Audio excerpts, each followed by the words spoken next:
रूस यूक्रेन की जंग का कारण पहली नजर में ज़ेलेंस्की का नेटो की तरफ झुकाव है, लेकिन आपको जानकर हैरानी तो ये होगी कि असल कारण ये नहीं है, बल्कि कारण है पुतिन की सोवियत संघ पुनर्गठन की कोशिश। लेकिन यूएसएसआर गठन का मकसद है क्या? इस सवाल का साधारण जवाब है सीमा का विस्तार।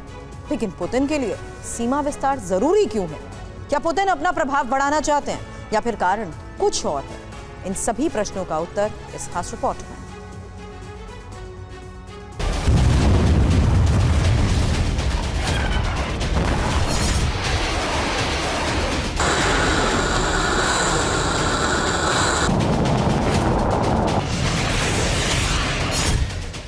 रूस नाटो की तकरार, कारण खनिज का भंडार।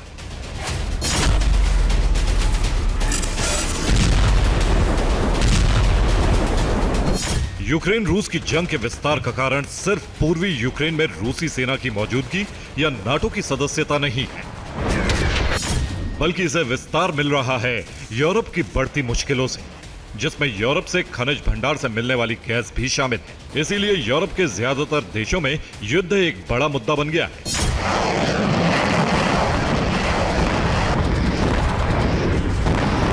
यूक्रेन को मदद देने पर कई देशों में सियासी घमासान शुरू हो गया है, जिनमें जर्मनी भी शामिल है।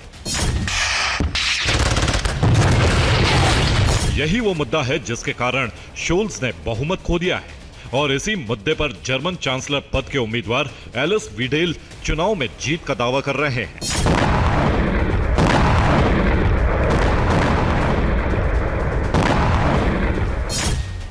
विडेल के मुताबिक रूस के साथ ऊर्जा संबंध बहाल करने के लिए जर्मनी के नागरिक उनकी पार्टी पर भरोसा कर सकते हैं।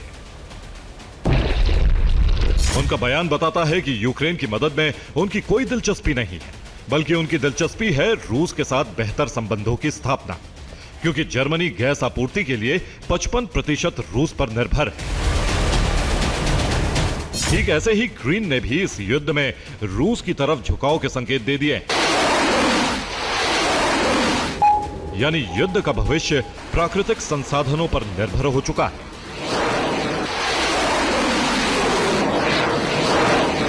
लेकिन इसका दूसरा पक्ष यह भी है कि इन्हीं प्राकृतिक खनिज संसाधनों के लिए रूस और नाटो नए संघर्ष में उतर सकते हैं, क्योंकि पुतिन की रणनीति में डोनबास वो क्षेत्र है जो न सिर्फ यूक्रेन बल्कि दुनिया के लिए भी अहम है।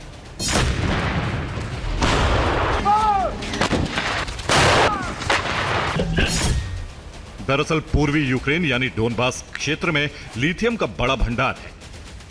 शेवचेंको में 1,38,00,000 टन लिथियम अयस्क मौजूद है, जिसमें लिथियम ऑक्साइड की मात्रा 2,07,000 टन है। और इसी शेवचेंको पर अब रूस का झंडा लहरा रहा है।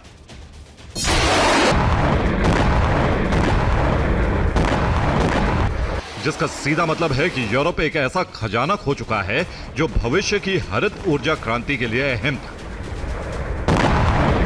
इसलिए नाटो इस जंग को विस्तार देने की तैयारी कर रहा है।